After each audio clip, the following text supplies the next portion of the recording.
नमस्कार, मैं हूं पंकज मटपाल और आज इस वीडियो में मैं दूंगा आपके कुछ सवालों के जवाब। तो शुरू करते हैं कार्यक्रम। और ये जो पहला सवाल मैं ले रहा हूं ये पूछा है सुमन शर्मा ने। सुमन जी, आपने कहा है कि आप 33 ईयर्स ओल्ड हैं और आप अपने लिए और अपनी बेटी के लिए अलग अलग इन्वेस्ट कर रही हैं। और आपने पहले बताया कि आप अपने लिए क्या कर रही हैं। आपके पास है यूटीआई निफ्टी 50 इंडेक्स फंड। बिल्कुल ये लार्ज कैप इंडेक्स फंड है। वैसे आजकल मैं लार्ज कैप इंडेक्स में निफ्टी 50 के बजाय Nifty 50 equal weight index fund buy करने की सलाह देता हूं।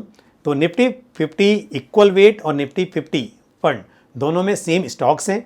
बस अंतर यह है कि Nifty 50 equal weight index fund में जो सभी स्टॉक्स हैं 50 स्टॉक्स, उनका जो वेटेज है पोर्टफोलियो में वो ऑलमोस्ट सेम है, जबकि निफ्टी 50 में इसमें काफ़ी बड़ा अंतर है।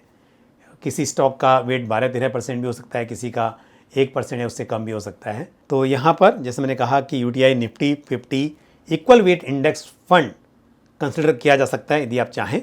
बाकी वैसे लार्ज कैप फंड है, ये भी अच्छा फंड है। Motilal Oswal Nifty mid cap 150 index fund में 5000 रुपीज़ आप इन्वेस्ट कर रही हैं। पराग पारिक फ्लेक्सी कैप फंड में 5000 और Nippon India small cap fund में 4000। और 25 साल का आपका नज़रिया है और 25 साल में आपने कहा है कि 5 करोड़ रुपए रिटायरमेंट के लिए आप इकट्ठा करना चाहती हैं। तो फंड्स लॉन्ग टर्म के हिसाब से सब अच्छे हैं, आप बिल्कुल इनके साथ बनी रह सकती हैं। यूटीआई निफ्टी 50 के मुकाबले UTI Nifty 50 equal weight index fund लेने की सलाह मैं आपको दे रहा हूं। और यदि 20,000 की एसआईपी 25 साल के लिए की जाए और 12% का CAGR मैं यहाँ पर लेके चलूँ, एज्यूम करूँ, तो करीब 3 करोड़ 40 लाख रुपीज़ इकट्ठा हो सकते हैं। 3 करोड़ 40 लाख और आपका टारगेट है 5 करोड़ का, तो आपको स्टेप अप करना चाहिए। बहुत लंबी अवधि है, तो मुझे बिल्कुल विश्वास है कि आप हर साल अपने निवेश को बढ़ा सकते हैं। यदि आप 10% से भी स्टेप अप करती हैं तो करीब 7 करोड़ 87 लाख रुपीज़ इकट्ठा हो सकते हैं। और दूसरी बात यह है कि यहाँ पर मैंने 12% का CAGR एज्यूम किया है। लॉन्ग टर्म में रिटर्न से भी बेहतर हो सकते हैं। तो मुझे उम्मीद है कि आप एक अच्छी खासी राशि अपने रिटायरमेंट के लिए इकट्ठा कर पाएंगी और इसकी ज़रूरत भी पड़ेगी लॉन्ग टर्म में, क्योंकि वैल्यू पैसे की बहुत कम हो जाती है। तो आपका टारगेट बड़ा होना चाहिए। तो स्कीम अच्छी है और जो आप SIP की शुरुआत की वो भी अच्छी है, लेकिन समय के साथ निवेश को बढ़ाना होगा, ये मेरी राय है। और बात करें यदि दूसरा जो पोर्टफोलियो है आपकी डॉटर के लिए, उस पर करते हैं बात। और उसमें क्या है आपके पास UTI Nifty 50 index fund, again आपने ये लिया हुआ है। PGIM India mid cap fund, Parag Parikh flexi cap fund और Nippon India small cap fund. यहाँ पर एक बात कहूँगा कि Nippon India small cap fund में आपका निवेश ज़्यादा है और लार्ज कैप में कम है। हालांकि पराग पारिक फ्लेक्सी कैप फंड के जरिए भी आपको लार्ज कैप में एक्सपोजर थोड़ा मिल रहा है। फिर भी Nippon India small cap fund में अगर निवेश थोड़ा सा कम कर दिया जाए तो ये अच्छा होगा इस वक्त पर स्पेशली। और PGIM India mid cap opportunities fund के बजाय यदि आप Motilal Oswal mid cap fund को कंसिडर करें तो ये अच्छा होगा।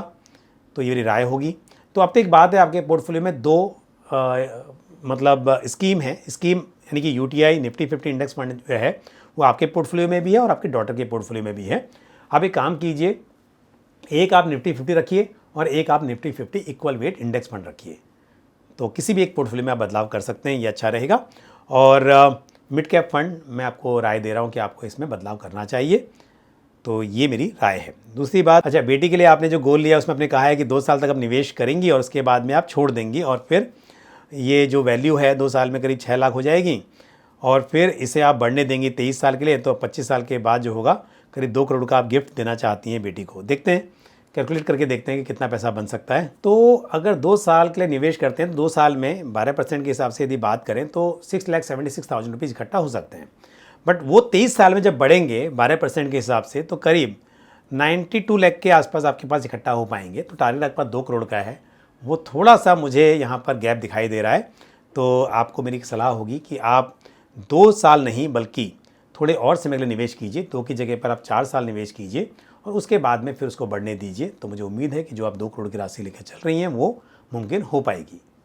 और अगला सवाल पूछा है बंटी जी ने और उन्होंने बताया कि 15 साल का इन्वेस्टमेंट होराइजन है और पराग पारिक फ्लेक्सी कैप फंड में 3000 की SIP है, Nippon India multi cap fund में 2000 और SBI कॉन्ट्रा फंड में 2000 और टारगेट है 1 करोड़ रुपए का 15 साल में। तो देखते हैं आपका यदि 7000 रुपीज़ पर मंथ की SIP आप कर रहे हैं तो कितना पैसा बन सकता है। तो 12% के CAGR पर 15 साल में बन सकता है करीब 33 लाख रुपीज़। आपका टारगेट है 1 करोड़ का। तो निवेश को बढ़ाना होगा। एक तो मैं ज़रूर कहूँगा कि आपको स्टेप अप करना चाहिए। 10% से आप स्टेप अप करेंगे तो आपके करीब 58 लाख रुपीज़ इकट्ठा हो सकते हैं। और आप थोड़ा क्या कीजिए, आप इस वक्त पर जो निवेश है उसको भी बढ़ाइए। आप जितना हो सके 7,000 की जगह पर यदि आप इसे 11,000 12,000 समथिंग ऐसा कुछ कर सकते हैं, यानी 12,000 रुपीज़ पर मंथ करेंगे और 10% से आप स्टेप अप करेंगे तो बिल्कुल फिर ये मुमकिन दिखाई देता है कि आप 1 करोड़ रुपये इकट्ठा कर सकते हैं 15 ईयर्स में। तो मुझे पता नहीं आप कितना इस वक्त बढ़ा पाएंगे, पर जो भी मुमकिन हो ज़रूर बढ़ाइए और समय के साथ ज़रूर निवेश को बढ़ाइए, तो आप टारगेट अचीव कर पाएंगे। और आपके जो पोर्टफोलियो में स्कीम्स हैं वो सभी अच्छी हैं, आप उनके साथ आगे बढ़ सकते हैं। All the best to you. अब लेते हैं हरमनजोत सिंह का सवाल, जो कि होशियारपुर पंजाब के रहने वाले हैं और 1 करोड़ का टारगेट है 15 साल में। HDFC mid cap opportunities fund में 4,000, HDFC डिविडेंड यील्ड फंड में 2,000, ICICI prudential large and mid cap fund में 2,000, ICICI prudential small cap fund में 2,000, SBI कॉन्ट्रा फंड में 2,000 और SBI large and mid cap fund में 2,000। देखिए 15 साल का नज़रिया है तो अच्छा है, लेकिन फिर भी कहूँगा कि यहाँ पर आपका लार्ज कैप में एक्सपोजर कम है, आपको लार्ज कैप में एक्सपोजर थोड़ा बढ़ाना चाहिए। और आप एक काम कर सकते हैं, जैसे कि आपके पास SBI large and mid cap fund भी है और ICICI prudential large and mid cap fund भी है। आप SBI large and mid cap fund में अपनी SIP रोक कर उसके बजाय, क्योंकि मिड कैप अलग से भी आपके पास में है, तो आप एक लार्ज कैप फंड ऐड करें, pure large cap index fund. जैसे आपके पास SBI large and mid cap है तो आप SBI का ही लार्ज कैप इंडेक्स फंड, जैसे कि SBI Nifty 50 equal weight index fund, इसे आप पोर्टफोलियो में शामिल कर लें। और 12% के CAGR पर 15 ईयर्स में करीब 66 लाख या 67 लाख रुपीज़ आप इकट्ठा कर सकते हैं, ऐसी उम्मीद कर सकते हैं। तो आप क्या कीजिए, 10% से स्टेप अप कीजिए ताकि जो आपका टारगेट है 1 करोड़ का वो फिर आसानी से अचीव हो सके। तो 10% से आप स्टेप अप भी जरूर करें, पोर्टफोलियो को हर साल निवेश की राशि को बढ़ाते रहें। बाकी फंड जैसे मैंने कहा कि सभी फंड अच्छे हैं, एक फंड का में बदलाव की राय मैंने आपको दी है, उस पर आप ज़रूर विचार करें। अब लेते हैं दीपांकर जी का सवाल, जो उन्होंने पूछा है कोलकाता से, और पोर्टफोलियो में है Nippon India small cap fund, इसमें 2,500 की SIP है, SBI स्मॉल कैप फंड में 2,500, क्वांट स्मॉल कैप फंड में 2,000, निपॉन इंडिया ग्रोथ फंड में 2,000, HDFC mid cap opportunities fund में 2,000, क्वांट फ्लेक्सी कैप फंड में 2,000, क्वांट एक्टिव फंड में 2,000, ICICI prudential equity hybrid fund में 2,000, HDFC बैलेंस एडवांटेज फंड में 2,000। तो आपके पास एक तो स्कीम बहुत ज़्यादा है, 9 स्कीम में आपने इन्वेस्टमेंट किया हुआ है। जनवरी 2024 से ही आपने निवेश की शुरुआत की है और आपकी एज है 38 ईयर्स। तो इतनी ज़्यादा स्कीम नहीं लेनी चाहिए आपको, मेरे हिसाब से स्कीम कम करनी चाहिए। दूसरी बात, स्मॉल कैप में आपके पास 3 स्कीम्स हैं, जिसमें कुल मिलाकर 7,000 रुपया महीना आप निवेश कर रहे हैं। तो 19,000 में से 7,000 रुपीज़ आपका जा रहा है सिर्फ स्मॉल कैप में, ये आपको कम करना चाहिए। स्मॉल कैप में आपका जो टोटल निवेश है वो 10-15% ही हो तो अच्छा है। और क्वांट एक्टिव फंड जो है वो मल्टी कैप फंड है, उसके जरिए भी आपका स्मॉल कैप में निवेश हो रहा है। तो मैं कहूँगा कि इस वक्त पर यदि आप HDFC बैलेंस एडवांटेज फंड में अमाउंट को बढ़ा दें, निवेश की राशि बढ़ा दें, तो ये अच्छा होगा। क्वांट फ्लेक्सी कैप फंड में आप बढ़ा सकते हैं, वो बेहतर होगा। लेकिन स्मॉल कैप फंड में आप एक्सपोजर कम करें। मिड कैप में भी आपने 4,000 रुपये पर मंथ आप निवेश कर रहे हैं, लेकिन स्मॉल कैप में तो मैं ज़रूर कहूँगा कि यहाँ पर आप बिल्कुल निवेश को कम कर दीजिए। आप यदि 2-3 हज़ार रुपया महीना रखेंगे इस वक्त तो अच्छा रहेगा, बाद में फिर जब समय सही होगा, जब स्मॉल कैप की वैल्यूएशन ठीक होंगी, तब उस वक्त पर आप ज़रूर स्मॉल कैप में एक्सपोजर बढ़ा सकते हैं। तो ये आपको कम करना चाहिए। फंड सभी अच्छे हैं, लेकिन जैसे मैंने कहा कि आपका जो पोर्टफोलियो है वो थोड़ा सा रिस्की पोर्टफोलियो है, तो स्मॉल कैप में कम करें। HDFC बैलेंस एडवांटेज फंड में आप निवेश को बढ़ाएं और साथ ही ICICI prudential equity hybrid fund में भी आप अमाउंट बढ़ा लें, और इसी तरह डिसिप्लिन के साथ आप लॉन्ग टर्म के लिए इन्वेस्ट करते रहें। और अब जो मैं सवाल ले रहा हूँ ये है आज का आखिरी सवाल, और जो पूछा है मंगेश देसाई जी ने।